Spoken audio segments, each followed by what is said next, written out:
ఓం నమో భగవతే శ్రీమన్నారాయణాయ.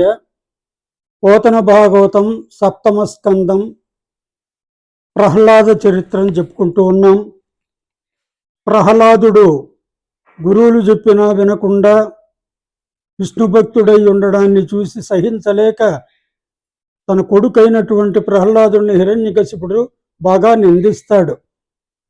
ఏ విధంగా అన్నా అంటే, ముల్లోకాలలో కూడా నేనే బలశాలిని, సైన్యం లేకుండా నేను ఒక్కడినే ఏకైక వీరుడినై గొప్ప గొప్ప బలవంతుల్ని ఇప్పటికే జయించాను.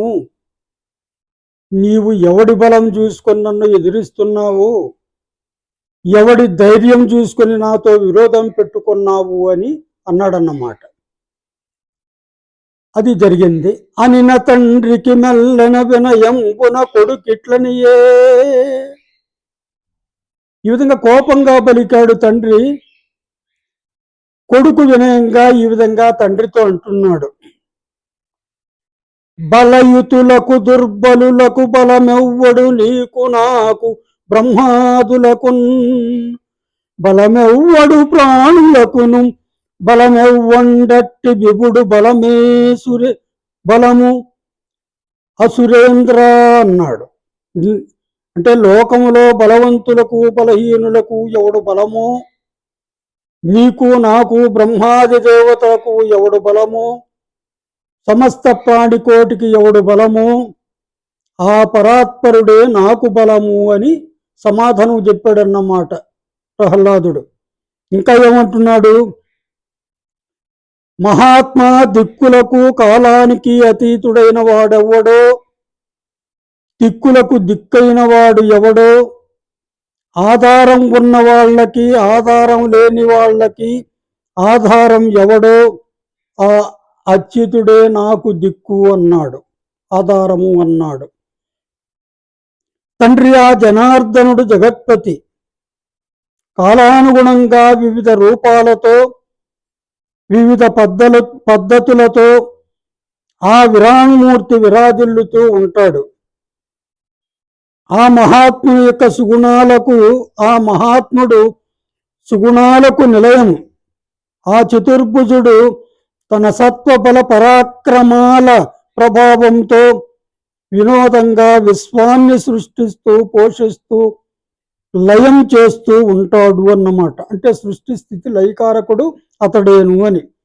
ఆ స్వామి అవ్యయుడు అంటే శాశ్వతుడు, అన్ని రూపాలలోనూ ఉంటాడు. మనస్సుకు సమదృష్టి సంపాదించుకో.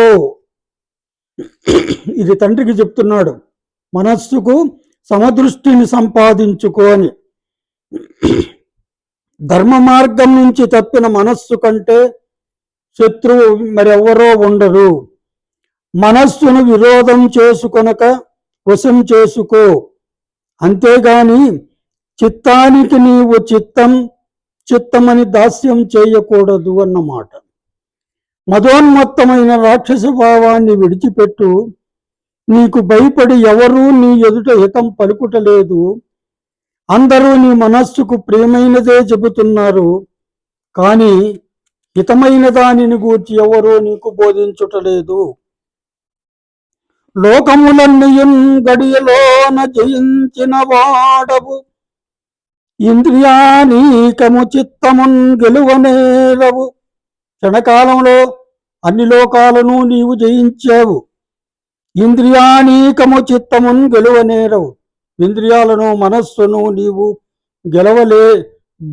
గెలుచుట నేర్వలేదు అంటున్నాడు. నిన్ను నిబద్ధు చేయు ఈ భీకర శత్రులు ఆర్వురు ప్రభిన్నుల చేసిన ప్రాణికోటిలో. అంతఃశత్రువులు ఎవరు? కామక్రోధ లోప మోహ మదమాత్సర్యాలన్నమాట.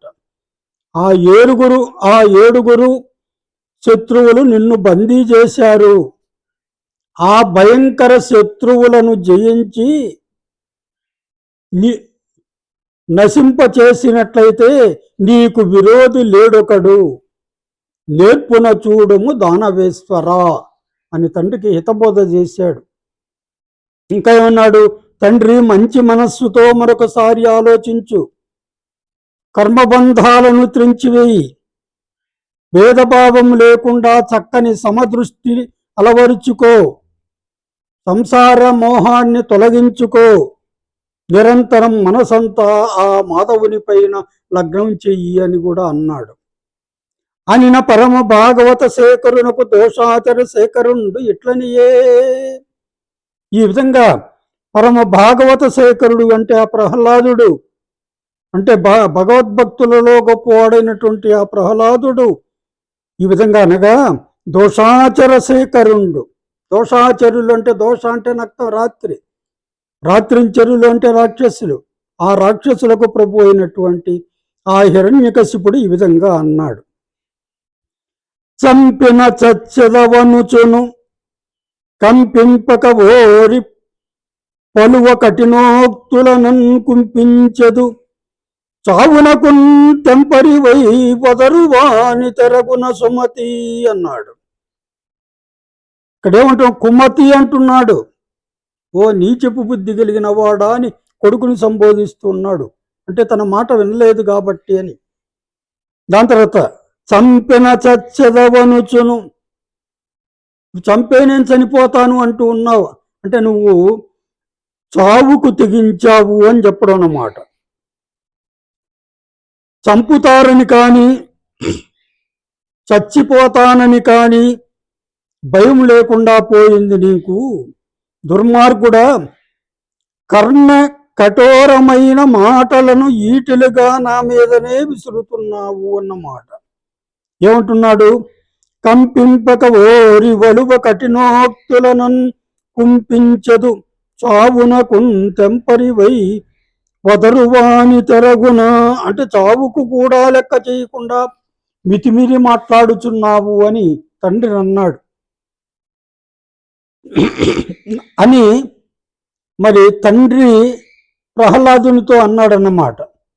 నాతోడన్ ప్రతిభాషలాడెదు జగన్నాథుండు నా కంటని భూతశ్రేణికి రాజులేడొకడు, సంపూర్ణ ప్రభావుండు మద్భ్రాతం చంపిన మున్నునే వెదకి తిన్ పల్మారు నారాయణుండు, ఏ తద్విశ్వములోన లేడు మరి వాడేందుండురా దుర్మతి అన్నాడు.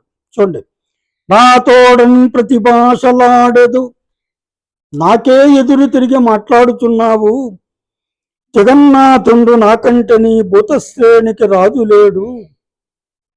ఈ మరి ఈ జగత్తుకంతా నాదుణ్ణి, ఈ ప్రాణికోటికంతా నేనే నాదుణ్ణి, మరొక రాజు లేడొకడు సంపూర్ణ ప్రభావుండు, శక్తి సామర్థ్యాలు కలిగినటువంటి, అంటే నాకంటే మించిన శక్తి సామర్థ్యాలు కలిగినటువంటి రాజు మరొకడు లేడు.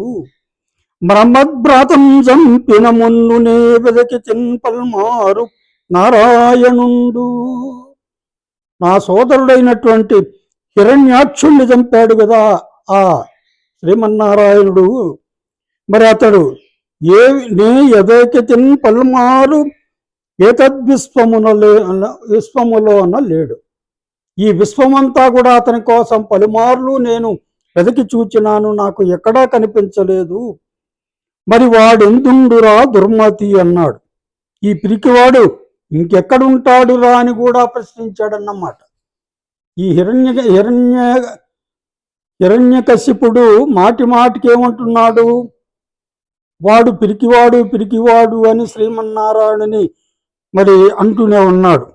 ఎక్కడగలడు ఏ క్రియయే చక్కటి వర్తించు, ఎట్టి జాడను వచ్చున్ చిక్కడుతు నిన్ను విష్ణుని పెక్కులు ప్రేలిదవు వాని భృత్యుని పగితిన్. అంటే ఏమంటున్నాడు? విష్ణువు ఎక్కడుంటాడు, ఏ విధంగా కనపడతాడు, ఏ రీతిగా తిరుగుతుంటాడు, ఏ పద్ధతిలో వస్తూ ఉంటాడు చెప్పు, లేకపోతే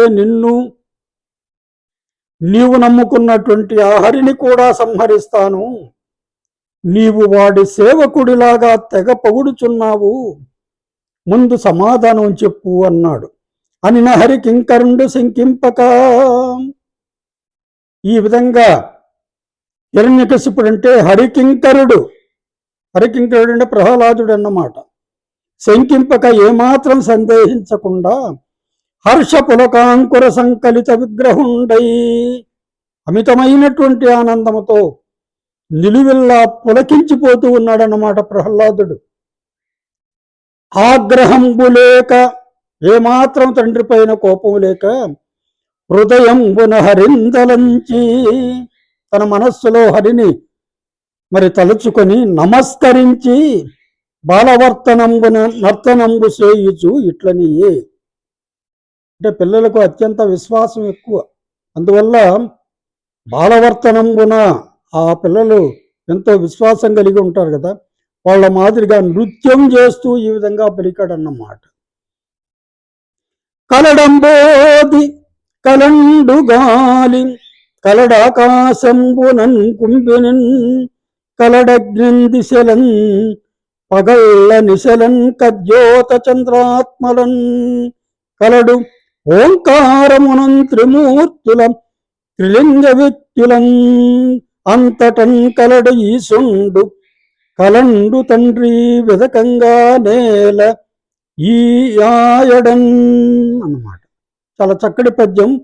కలడంబోది అంటున్నాడు, అంటే ఈ పరమాత్మ లేనటువంటి చోటు లేదు, అంబోదిలో కలడు అంటున్నాడు. అంబోది అంటే సముద్రంలో ఉన్నాడు, కలండు గాలి గాలిలో ఉన్నాడు, కలడు ఆకాశంబునన్ ఆకాశములో ఉన్నాడు, కుంభినింగలడు అంటే భూమిలో ఉన్నాడు, అగ్నిలో ఉన్నాడు,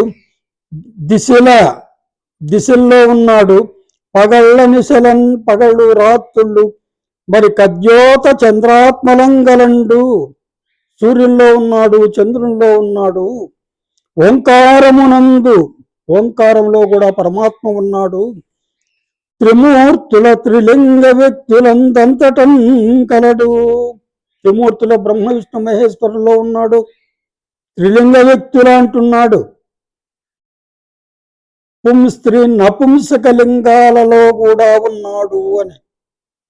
దాని తర్వాత అంటే అలాంటి వ్యక్తులు కలిగినటువంటి వాళ్ళలో ఉన్నాడు అని. అంతటంగలండు ఈశుండు కలండు తండ్రి, ఓ తండ్రి వెదకంగా ఏలనీయాయడన్. అక్కడ ఇక్కడ వెతకడం దేనికి, సర్వేశ్వరుడు ఒకచోటని ఏమిటి, అంతటా నిండి ఉన్నాడు అని చెప్పాడన్నమాట. ఇందుగలడందులేడని సందేహము వలదు, చక్రి సర్వోపగతుండు ఎందెందు వెదకి చూచిన అందందే కలడు దానవాగ్రణి వింటే. ఏమంటాం, ఓ దానవ సార్వభౌమ అంటున్నాడు, రాక్షసులకు మహారాజా అని, చక్రవర్తి అని. ఆ ఇందుగలడు ఆ భగవంతుడు ఇక్కడున్నాడని, అందు లేడని, అక్కడ లేడని సందేహం వలదు, సంశయమే వద్దు. చక్రి సర్వోపగతుండు, చక్రి అంటే ఆ అచ్యుతుడు, సర్వోపగతుండు అన్ని చోట్ల ఉంటాడు, అన్ని ప్రదేశాలలో ఉంటాడు. దాని తర్వాత ఏమంటాడు, ఎందెందు వెదకి చూచిన అందందే కలడు. ఏ ఏ వస్తువులలో ఏ ఏ పదార్థాలలో వెతికి చూచినా కూడా ఆ పరమాత్మ అందందే కలడు తనవాగ్రని వింటే. అంటే నా మాట నమ్ము అంటున్నాడు అన్నమాట. ఎవరు? తండ్రితో ప్రహ్లాదుడు. అని ఇవ్విధంబున హరి సర్వాకృతులంగలండనుచు. ఈ విధంగా హరి సర్వాకృతులలో అంటే సర్వరూపాలలో అన్ని రూపాలలో ఉన్నాడు అనుచు ప్రహ్లాదుండు భాషింప. ప్రహ్లాదుడు మాట్లాడగా సత్వరుడై ఎందును లేడని సుతున్ దైత్యుండు దర్జింప. ఎక్కడా లేడు అని ఆ దైత్యుడు, ఆ హిరణ్యకశిపుడు సుతున్ తర్జింప అంటే గద్దించాడన్నమాట. శ్రీ నరసింహాకృతి నుండెనచ్యుతుడు నానాజంగమస్తవరోత్కర గర్భముల అన్ని దేశముల మద్దన్ ఉద్దండ ప్రభావమున్. అంటే ఈ విధంగా ఒకరికొకరు గద్దించుకుంటున్నారు తండ్రి కొడుకులు. ఎక్కడున్నాడు చూపించు అని అంటాడు, అన్ని చోట్ల ఉన్నాడని ప్రహ్లాద అంటున్నాడు. ఈ విధంగా పట్టుదలలు పెరిగిపోయాయి తండ్రి కొడుకులకు. తండ్రి కొడుకును దారుణంగా బెదిరిస్తున్నాడు, గర్జిస్తున్నాడు. అప్పుడు శ్రీ మహావిష్ణువు శ్రీ నరసింహస్వరూపములో సమస్త చరాచర జీవ వస్తుజాలంలో ప్రపంచమంతా నిండి ఉన్నాడు. దివ్య ప్రభావంతో అన్ని ప్రదేశాల్లో అన్ని వస్తువులలో అణువణువు అచ్యుతుడు నరసింహమూర్తి ఆకారముతో ఆవరించి ఉన్నాడు. ఇది పరిస్థితి అన్నమాట. అవసరంబున దానవేంద్రుండు హిరణ్యకశిపుడు మళ్ళా హుంకరించి అంటున్నాడు, డింబక సర్వస్థలముల అంబోరోహనేతుడుండు ననుచు మిగుల సంరంభున పలికెదవి స్తంభమున చూపగలవే చక్రిన్ అన్నాడు. అన్ని చోట్ల ఉన్నాడు అని సంబరపడుతూ ఉన్నావు, గొంతు దించుకుంటున్నావు. అయితే ఈ స్తంభములో నువ్వు అనుకున్నటువంటి ఆ చక్రియో గెక్రియో ఉన్నాడా అని అన్నాడు అన్నమాట. స్తంభమున చూపవేనియు కుంభిని శరము త్రుంచి కూల్పగా, మరి స్తంభంలో ఆ చక్రిని గనా నీవు చూపకపోతే నీ తల త్రుంచి వేస్తాను అంటున్నాడు. కూల్పగా రక్షారంభమున వచ్చి విశ్రంభంబున, అప్పుడు నిన్ను రక్షించడానికి ఆ హరి వచ్చి అడ్డుపడతాడా అని కూడా అన్నాడు. ఇంకా ఏమంటున్నాడు, అడ్డుపడగ శక్తుండగుని నాకు అడ్డు రాగలిగినంతటి శక్తి కలిగినవాడా ఆ హరి అని కూడా అన్నాడు. అని నా భక్తవత్సలుని భటుండిట్లనియే, ఆ భక్తవత్సలుని భక్తుడైనటువంటి ప్రహ్లాదుడు అన్నమాట. అంటే భక్తులేడల వాత్సల్యం చూపేటటువంటి ఆ శ్రీమన్నారాయణుని భక్తుడైనటువంటి ప్రహ్లాదుడు ఈ విధంగా అన్నాడు. ఏమన్నాడు, బ్రహ్మ దగ్గర నుంచి గడ్డి పరక దాకా అన్ని వస్తువులలో సమస్త ప్రపంచములో నిండి ఉన్నాడు. అటువంటప్పుడు ఇంత పెద్ద స్తంభములో ఎందుకు ఉండడు? తండ్రి ఈ స్తంభములో సర్వేశ్వరుడు ఉన్నాడు అనడానికి ఎటువంటి అనుమానము లేదు, నిస్సందేహంగా ఉన్నాడు. కావాలంటే ఇప్పుడు పరమాత్మ ప్రత్యక్షంగా కనిపిస్తాడు కూడా అని అన్నాడు. అని విని కరాళించి గ్రద్దన లేచి గద్దియ డిగ్గనురికి ఒకసారిగా వికటాట్టహాసం చేశాడు. చివాలున లేచాడు, సింహాసనం దిగి పరుగున వచ్చాడు. వరణ పెట్టిన ఖడ్గంబు పెరికి పొరలో ఉన్నటువంటి ఖడ్గాన్ని తీసుకొని మరి జలిపించుచు మహాభాగవత శిఖామణి అయిన ప్రహ్లాదుని ధిక్కరించుచు అన్నమాట. జలిపిస్తున్నాడు ఆ ఖడ్గాన్ని చేతిలో పెట్టుకొని, ప్రహ్లాదుని ధిక్కరిస్తూ అన్నాడు. ఏమన్నాడు, వినరాడింబక మూఢ చిత్త గరిమన్ విష్ణుండు విశ్వాత్మకుండని భాషించదవు, అయిన ఇందు కలడేయంచున్మను మదోద్రేకి అయి ధనుజేంద్రుండర చేత వ్రేసను. అంటే డింబక మూర్ఖ వినరా, విష్ణును గొప్పగా విశ్వాత్మకుడని అంటున్నావు, అయితే ఇందులో ఉన్నాడా అని మదోన్మత్తుడై ఆవేశముతో ఆ అసుర చక్రవర్తి అయినటువంటి హిరణ్యకశిపుడు అరచేతితో భయంకరమైన కాంతులు వెదజల్లుతూ జీవకోటికి చూచుటకు శక్యం కానటువంటి ఆ నరసింహస్వామి ఆవిర్భావానికి సంరంభపడుతున్న సందర్భంలో ఆ స్తంభాన్ని బలంగా కొట్టాడన్నమాట. ఎవరు? ఆ హిరణ్యకశిపుడు. దాని తర్వాత ఏం జరిగిందో మరి రేపు చూస్తాం. హరి ఓం తత్సత్.